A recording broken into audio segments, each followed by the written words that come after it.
Bayangin bro, kamu udah kerja belasan tahun di kantor, punya penghasilan tetap, tiap bulan bisa makan enak, hidup aman lah pokoknya. Tapi suatu hari, semuanya hilang begitu aja. Kantor tempat kamu kerja tutup, tabungan habis buat bayar tagihan, dan kamu harus mulai lagi dari nol. Itu bukan cuma mimpi buruk bro, itu kenyataan buat Gao Zilei, tokoh utama dalam film Upstream. Film ini ngangkat kisah orang biasa yang hidupnya terbalik cuma dalam hitungan minggu. Sebelum lanjut, tulis di kolom komentar kamu dari daerah mana. Siapa tahu kita satu daerah, bisa saling tukar cerita soal perjuangan hidup atau kerjaan yang lagi kamu jalanin sekarang. Jangan lupa subscribe channel ini supaya nggak ketinggalan cerita menarik lainnya. Kisah inspiratif dari film dan kehidupan nyata yang bikin kita sadar setiap orang punya perjuangan, tapi nggak semua orang mau terus jalan melawan arus.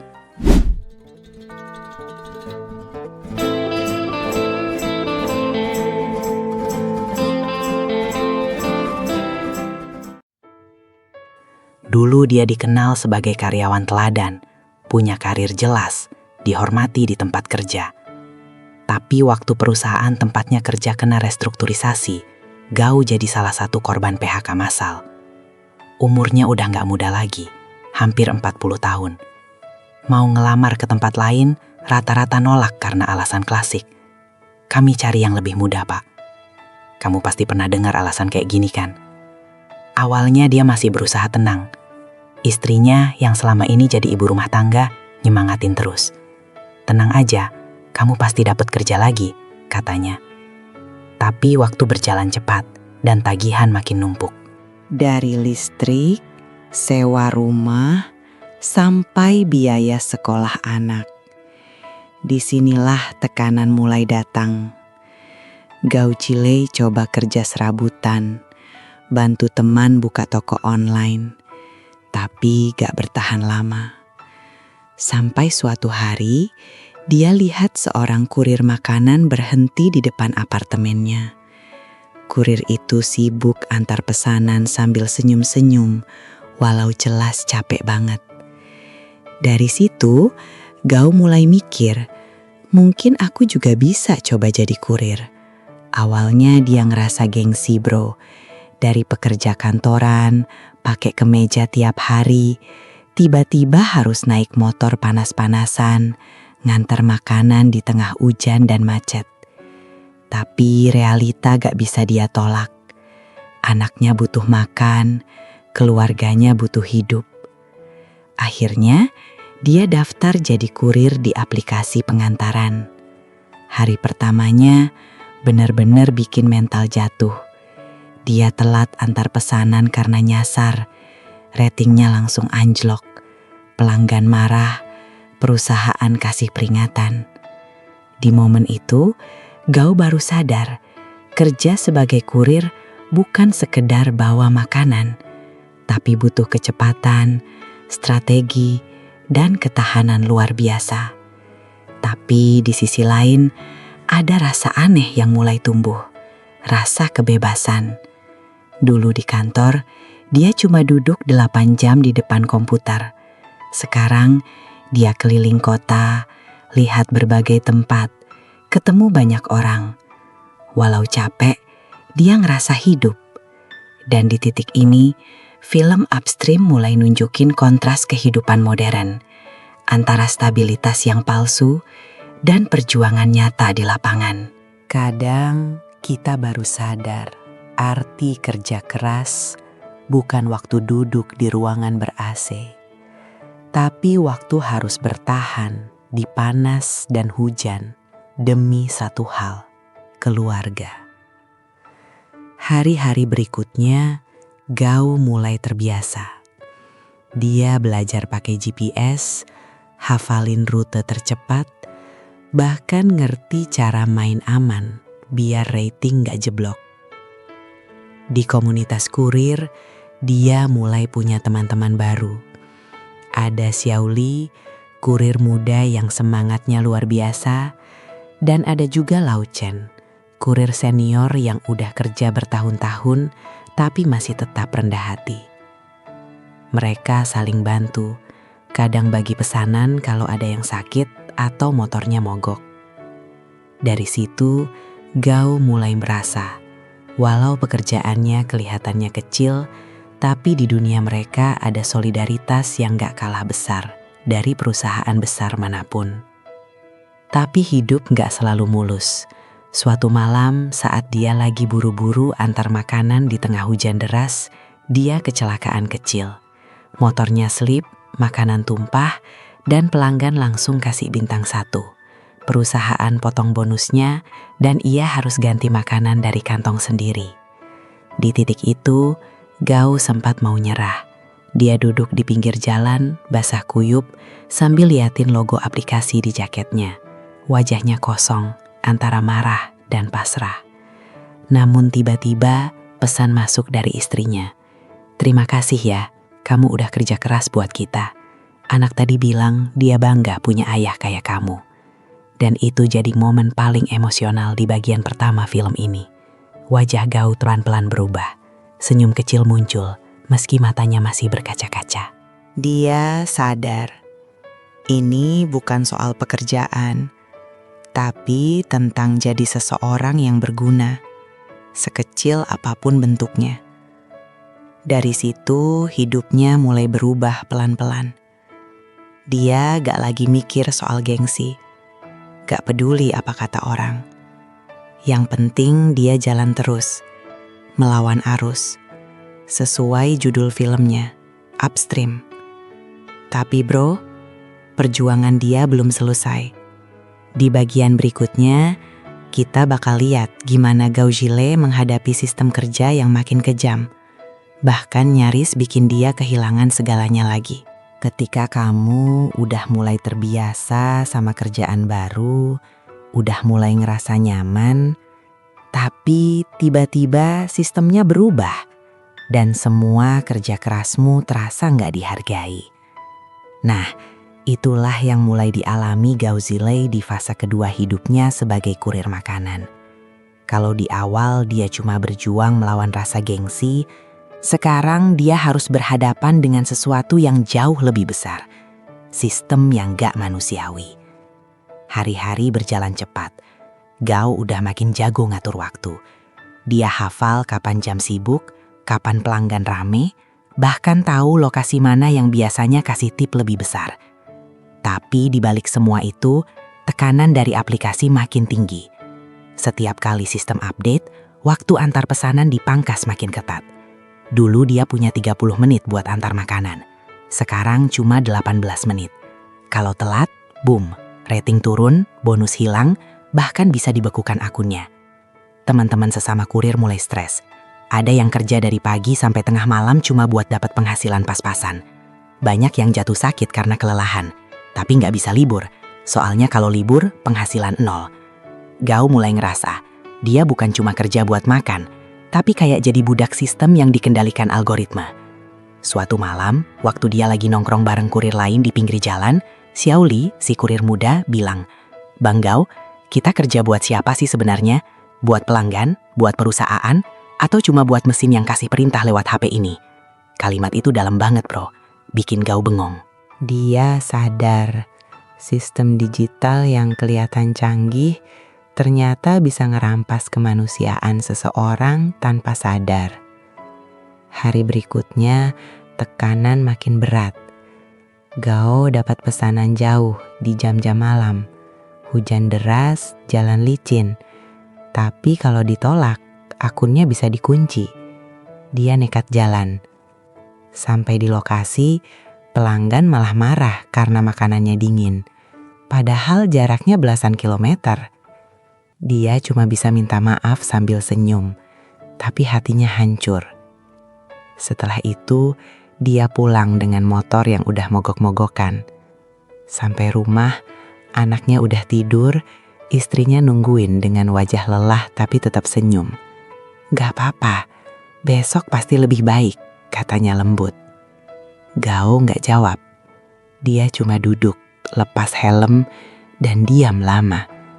Matanya lihat tangan yang mulai kapalan, lututnya lecet. Tapi di dalam dirinya ada perasaan aneh, campuran antara putus asa dan rasa bangga. Dia mulai sadar, ternyata kebahagiaan itu gak harus selalu datang dari kenyamanan, tapi dari rasa punya tujuan. Hari berganti minggu. Suatu hari, Gao dapat tawaran dari mantan bosnya dulu.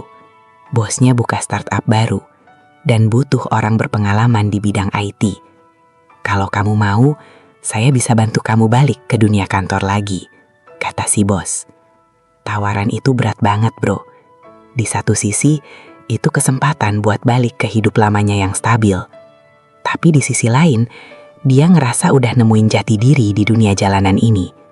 Kerja keras, peluh, dan interaksi nyata, semua itu ngasih makna baru dalam hidupnya. Gao akhirnya mikir semalaman. Dia ngebayangin semua yang udah dia lalui. Hari hujan, pelanggan marah, teman-teman kurir yang saling bantu, tawa di pinggir jalan, dan rasa bangga tiap kali bisa bawa makanan tepat waktu. Akhirnya, dia mutusin buat nolak tawaran itu. Dia bilang, "Terima kasih, tapi sekarang saya udah punya pekerjaan yang bikin saya merasa hidup." Jawaban itu bikin bosnya terdiam. Dan buat Gao, itu pertama kalinya dia ngerasa benar-benar bebas. Bukan karena gajinya besar, tapi karena hatinya tenang. Kadang, hidup ngasih kita pilihan aneh, antara kenyamanan dan kebebasan. Dan film Upstream ini ngajarin, gak semua orang berani milih jalan yang gak aman, tapi penuh makna. Tapi bro, cobaan belum selesai. Satu malam, temennya, Lau Chen, kecelakaan waktu buru-buru antar pesanan. Motornya ditabrak mobil, dan perusahaan gak mau tanggung biaya, karena katanya itu di luar jam kerja.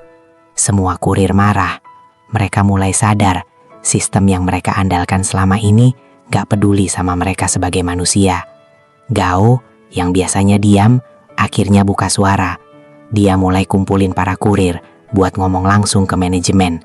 Dia bilang, "Kami bukan robot, kami manusia, kami punya keluarga, kami punya batas tenaga. Kalau kalian terus tekan kami kayak gini, siapa yang bisa bertahan?" Dialog itu jadi salah satu momen paling kuat di film ini, bro. Tanpa teriak, tanpa marah, tapi penuh emosi. Kamu bisa lihat dari tatapan matanya. Dia bukan cuma ngomong buat dirinya sendiri, tapi buat ribuan orang yang nasibnya sama. Kerja keras tiap hari, tapi nggak pernah dianggap. Aksi kecil itu jadi titik balik. Meskipun nggak langsung ngubah sistem, tapi mulai banyak media yang ngeliput kondisi para kurir. Beberapa aturan mulai dilonggarkan. Dan untuk pertama kalinya, Gao ngerasa suaranya didengar. Film ini nggak ngasih happy ending di bagian ini, tapi lebih ke arah realistis. Gao tetap kerja sebagai kurir. Tetap capek, tetap panas-panasan, tapi dia udah beda. Sekarang dia bukan cuma kerja buat bertahan, tapi buat ngasih makna. Tapi tunggu dulu, bro. Perjalanan Gao belum berhenti di situ. Ada satu peristiwa besar yang bikin semua perjuangan dia dipertaruhkan. Bukan cuma soal kerja, tapi soal hidup dan mati. Dan dari situ, dia bakal nemuin arti melawan arus yang sesungguhnya. Setelah kamu ngerasa udah berjuang mati-matian, tapi hidup masih aja nambah beban. Kayak baru bangkit dari jatuh, langsung disandung lagi. Nah, di bagian ini nasib Gao Jilei benar-benar diuji. Kalau dua bagian sebelumnya kita lihat perjuangan dan semangat, kali ini kita bakal lihat gimana harapan bisa nyala walau di tengah kegelapan paling pekat. Hari itu dimulai seperti biasa. Cuaca mendung, jalanan basah sisa hujan semalam. Gao bangun lebih pagi dari biasanya, siap kerja karena mau ngejar bonus bulanan. Istrinya sempat nyiapin sarapan sederhana, telur rebus sama bubur. Anaknya sempat lambaikan tangan, bilang, "Ayah hati-hati ya, jangan ngebut kayak kemarin." Gao cuma ketawa kecil, "Siap jagoanku." Dia nggak tahu kalimat itu bakal terus terngiang di kepalanya malam nanti. Siang hari, pesanan datang bertubi-tubi. Aplikasi terus bunyi, notifikasi masuk nggak berhenti. Gao gas terus, tanpa istirahat, karena target udah dekat. Sampai akhirnya sore, dia dapat pesanan jauh, ke daerah industri di pinggir kota. Hujan mulai turun lagi, tapi dia nggak bisa nolak. Kalau ditolak, bonus hangus, dan dia nggak mau ngecewain keluarganya. Perjalanan itu panjang dan berat. Angin dingin, jalan licin, dan GPS sempat error. Pas udah hampir nyampe, rem motornya tiba-tiba blong. Dia ngerem pakai kaki, tapi karena jalan menurun, motornya oleng dan brak. Gao jatuh keras ke aspal. Makanannya tumpah, tangannya berdarah, dan motornya ringsek. Untungnya ada pengendara lain yang bantuin. Tapi pelanggan yang nunggu malah marah di telepon. "Kenapa lama banget? Makananku udah dingin." Gao cuma bisa minta maaf dengan suara gemetar. "Maaf, saya jatuh di jalan." Tapi pelanggan malah jawab, "Itu bukan urusanku. Saya mau refund." Dari situ Gao diam, matanya kosong, badan sakit, tapi hatinya jauh lebih sakit. Dia ngerasa dunia seolah gak peduli sama orang yang cuma berusaha bertahan. Malamnya dia pulang dengan motor rusak. Istrinya langsung panik lihat luka di tangannya. Tapi Gao cuma bilang pelan, "Gak apa-apa, cuma jatuh kecil." Padahal dalam hatinya, dia udah diambang putus asa. Dia ngerasa gagal sebagai ayah, gagal sebagai suami, gagal sebagai manusia yang dulu punya karir bagus. Dia sempat duduk di balkon kecil apartemennya, ngeliatin lampu kota dan mikir, apa hidup cuma segini doang? Beberapa hari kemudian, Gao gak kerja. Dia diam di rumah, merenung. Anaknya beberapa kali nanya, "Ayah gak kerja?" Dia cuma jawab, "Ayah lagi istirahat." Tapi di balik itu, dia mulai ngerasa kehilangan arah. Sampai satu pagi, Lau Chen, temennya yang pernah kecelakaan, datang berkunjung. Wajahnya masih ada bekas luka, tapi senyumnya tulus. Dia bawa sesuatu, jaket kuning bekas kurir yang udah dia tambal di sana-sini. "Ini jaket lamaku," katanya. "Waktu aku jatuh dulu, aku pikir hidupku selesai. Tapi kamu waktu itu yang bilang aku harus bangkit. Sekarang gantian, aku yang nyemangatin kamu." Gao terdiam. Dia ingat waktu dulu dia sendiri yang bantu Lau Chen. Sekarang giliran dia yang diangkat dari keterpurukan. Dia peluk temannya erat-erat, tanpa kata. Dari situ, semangatnya mulai nyala lagi. Kecil, tapi nyata. Beberapa hari kemudian, dia perbaiki motornya. Mulai ambil pesanan lagi. Tapi kali ini, dia kerja dengan cara yang berbeda. Dia gak lagi kejar rating atau bonus. Dia mulai fokus pada hal kecil. Seperti ngobrol sopan sama pelanggan, bantu kurir lain yang kesusahan, dan senyum ke satpam yang jaga gedung. Hal-hal kecil itu ternyata bikin perasaannya damai. Dan anehnya bro, justru karena itu, ratingnya pelan-pelan naik lagi. Banyak pelanggan yang kasih bintang 5 karena sikapnya ramah. Salah satu pelanggan bahkan nulis di komentar, "Kurir ini beda. Dia nganter dengan hati." Komentar itu sederhana, tapi buat Gao, itu kayak cahaya kecil di ujung terowongan panjang. Dia sadar, walau sistem bisa kejam, manusia tetap punya pilihan untuk baik. Film ini ngasih pesan kuat banget, bahwa kekuatan sejati bukan cuma soal otot atau uang, tapi tentang mampu berdiri lagi setelah jatuh berkali-kali. Karena hidup gak peduli berapa kali kamu gagal, yang penting kamu gak berhenti jalan. Beberapa minggu kemudian, Gao dapat pesanan khusus, nganter makanan ke rumah sakit. Pas dia lihat nama pasiennya di aplikasi, matanya langsung terbelalak. Lau Chen. Ternyata temannya itu jatuh sakit karena komplikasi dari luka lamanya. Gao langsung buru-buru ke sana, bahkan lupa nyalain mode kerja. Di rumah sakit, dia lihat Lau Chen terbaring lemah, tapi masih sempat senyum. "Heh, aku pikir kamu yang ngantar makanan hari ini," katanya pelan. Gao jawab, "Iya, aku juga gak nyangka bakal ketemu kamu begini." Lau Chen sempat kasih pesan terakhir sebelum meninggal beberapa hari kemudian. Jangan pernah malu kerja keras, Gao. Karena dunia ini butuh lebih banyak orang yang berani jujur dan berjuang. Kalimat itu benar-benar nusuk ke hati Gao. Dia berdiri lama di depan ruang ICU, sambil lihat ke langit malam.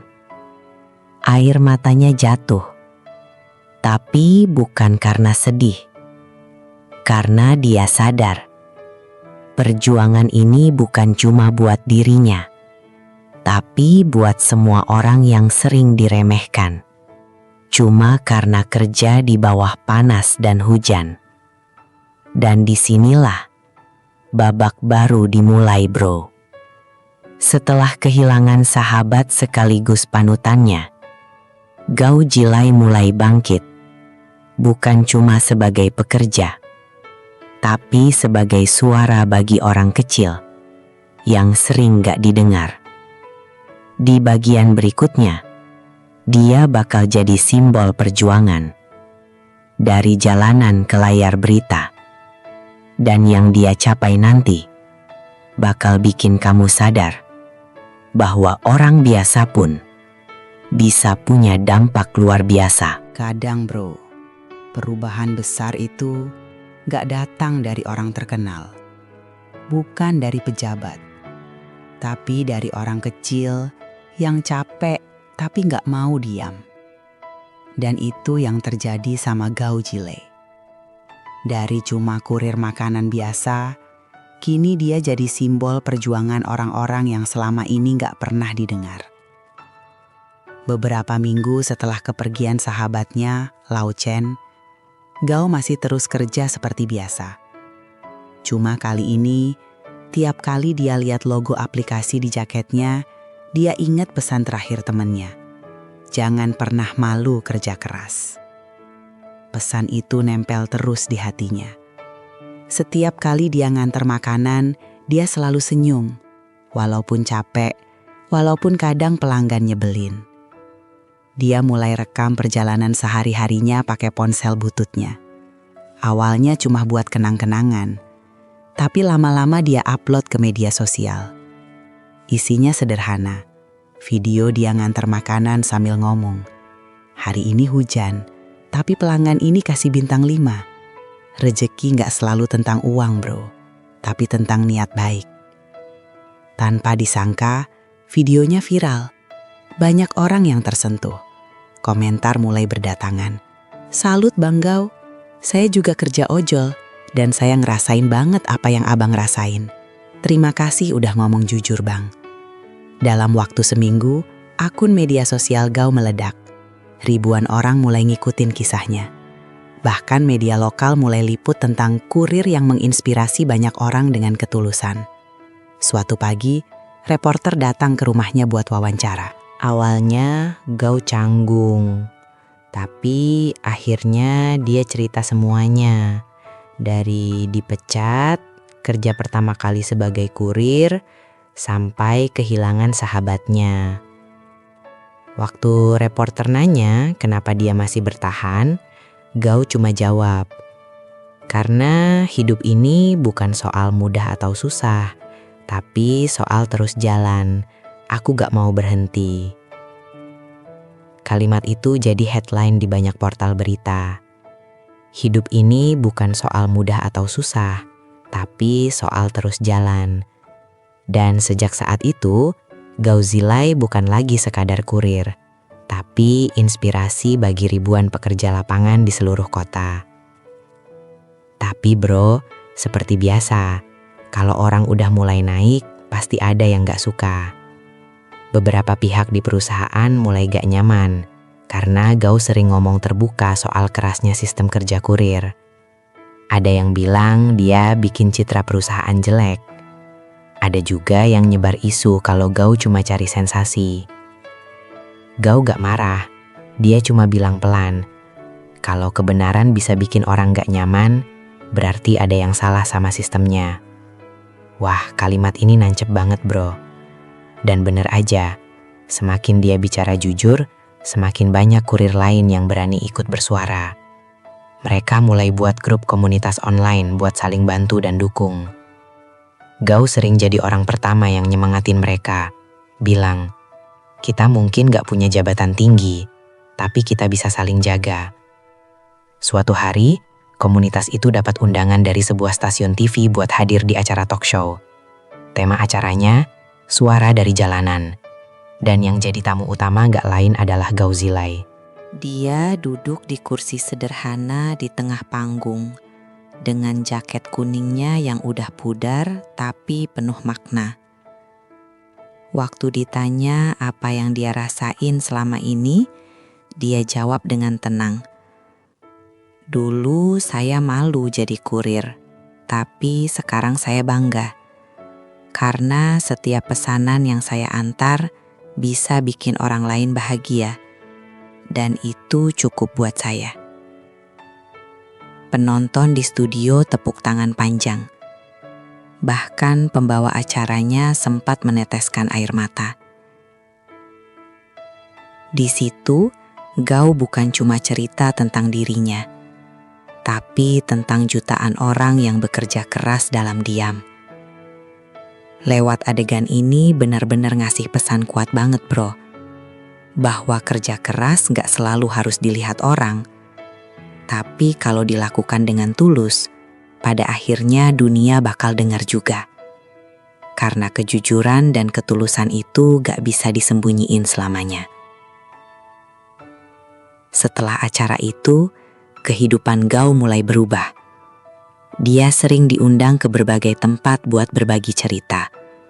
Bukan buat pamer, tapi buat nyemangatin orang-orang yang lagi ngerasa hidupnya mentok.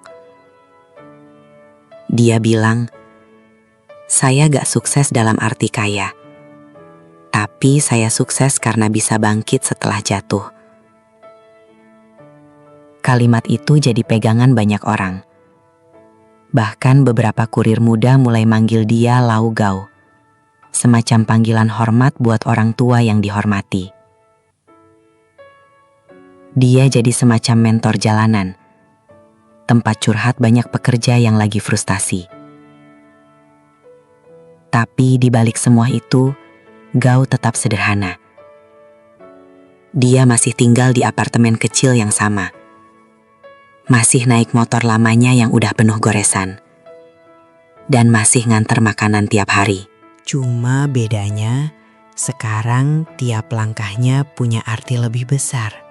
Tapi hidup gak berhenti kasih ujian bro. Suatu malam, saat dia lagi nganter pesanan terakhir, ada kecelakaan besar di jalan utama. Gao langsung berhenti dan bantu orang-orang yang luka. Padahal itu bukan tanggung jawabnya. Dia bawa salah satu korban ke rumah sakit pakai motornya sendiri. Berita tentang itu tersebar di internet dan banyak yang kagum. Kurir viral yang dulu diundang TV sekarang jadi pahlawan di jalanan. Tapi buat Gao, semua itu bukan soal popularitas.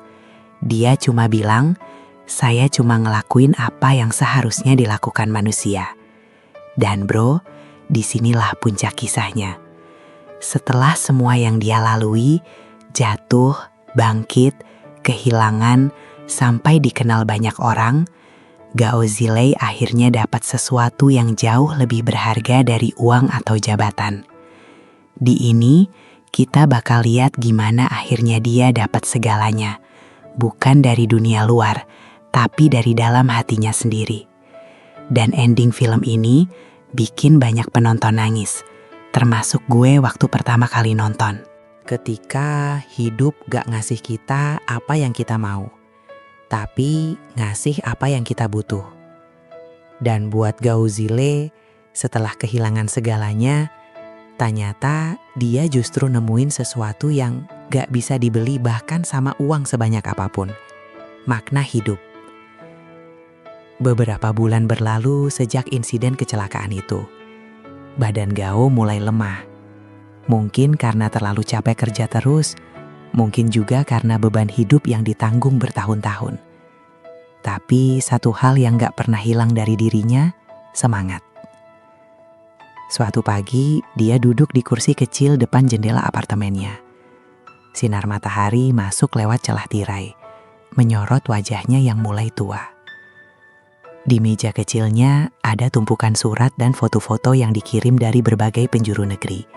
Isinya, ucapan terima kasih dari para kurir, sopir, dan pekerja kasar. Ada yang nulis, Bang Gao, saya hampir nyerah, tapi nonton kisah abang bikin saya kuat lagi. Ada juga yang nulis, terima kasih udah bikin kami bangga sama pekerjaan kami. Gao baca satu persatu dengan mata berkaca-kaca. Dia sadar, perjuangannya nggak sia-sia. Dia bukan cuma nganter makanan, tapi juga nganter semangat dan harapan buat orang lain. Suatu sore, ada anak kecil datang ke rumahnya. Anak itu bawa sekotak makanan kecil dan bilang, Om, ini dari ibu saya. Katanya dulu Om yang nganter makanan ke rumah kami waktu hujan deras. Gao kaget, senyum pelan. Dia ingat kejadian itu.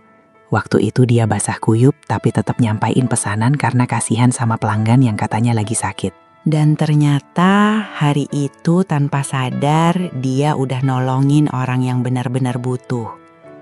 Anak itu lalu bilang, ibu saya udah sembuh sekarang dan kami semua doain Om sehat selalu. Wajah Gao langsung lembut. Dia tepuk pundak anak itu dan bilang, terima kasih nak, Om gak punya banyak, tapi doa kalian udah cukup buat Om. Malamnya, Gao duduk di motornya. Dia nyalain mesin pelan keliling kota sendirian. Kota itu yang dulu ngasih dia banyak luka, tapi juga ngasih dia arti. Lampu-lampu jalan menyala, dan di kaca spionnya dia lihat bayangan dirinya sendiri. Sederhana tapi tenang. Dia berhenti di sebuah jembatan, tempat yang dulu sering dia datangi waktu lagi stres dan pengen nyerah. Kali ini dia datang bukan buat mengeluh, tapi buat bersyukur. Dia lihat sungai yang mengalir di bawah. Arusnya deras, penuh riak, tapi terus maju tanpa berhenti. Gao senyum dan berbisik pelan. Mungkin hidupku kayak sungai ini. Walau deras, walau banyak batu, tapi aku tetap jalan ke depan. Beberapa hari kemudian, komunitas kurir bikin acara penghargaan kecil buat Gao. Bukan acara mewah, cuma kumpul sederhana di taman kota. Mereka kumpul, bawa spanduk bertuliskan, terima kasih Lau Gao, karena kamu kami gak lagi malu jadi kurir. Saat Gao naik ke depan buat ngomong, suaranya sempat gemetar. Dia bilang, dulu saya pikir saya kehilangan segalanya. Tapi ternyata saya justru dapat segalanya. Persahabatan, rasa hormat, dan arti hidup yang sebenarnya. Semua orang tepuk tangan. Beberapa bahkan nangis karena mereka tahu perjuangan Gao bukan cuma cerita, tapi kenyataan yang mereka rasain juga. Setelah acara itu, Gao balik ke rumahnya. Dia duduk di kursi yang sama, di depan jendela yang sama. Dia lihat langit sore yang berwarna jingga. Dan untuk pertama kalinya setelah sekian lama, dia merasa damai. Di meja kecilnya ada secangkir teh. Dan di sampingnya buku catatan kecil. Dia tulis satu kalimat terakhir di situ. Hidup bukan tentang berapa jauh kita melawan arus, tapi tentang seberapa tulus kita berenang di dalamnya. Film ini, bro, bukan cuma tentang tukang ojek atau kurir makanan, tapi tentang semua orang yang pernah jatuh, diremehkan, ditertawakan, tapi gak pernah berhenti berjuang. Karena hidup tuh kayak sungai. Gak semua orang bisa ngelawan arus, tapi semua orang bisa terus jalan.